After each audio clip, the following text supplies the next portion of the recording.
VS কোডের duplicate সুবিধাটা আমাদের অ্যানাবল করতে হবে। নর্মালি অনেকে থাকে না, এটাকে অ্যানাবল করতে হয়। আমরা সেটিংয়ে যাব, সেটিং থেকে যে সেটিংস এখানে ক্লিক করব, অথবা নিচে দেখি যে দেখো দেওয়া আছে কিবোর্ড শর্টকাটস। এখানে এটাকে আমি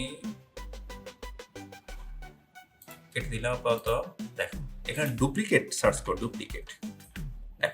ডুপ্লিকেট সিলেকশন, কন্ট্রোল ডি দেওয়া, তোমার নাও থাকতে পারে। তুমি এখানে এডি ক্লিক করবা, তারপর তুমি কিও চাচ্ছ, কোন কি দিয়ে তুমি শর্টকাট বানাতে চাচ্ছ। আমি হচ্ছে কন্ট্রোল ডি।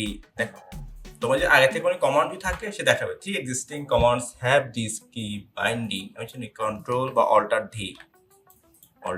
ডি সেটা করতে পারি। এটার উপর দিয়ে কোনো এক্সট্রা বা আগে কোনো কমান্ড বা নেই, ঠিক আছে। শর্টকাট এটা আমি কন্ট্রোল ডি দিয়ে বানাই, ঠিক আছে। দিলাম কন্ট্রোল ডি দিব,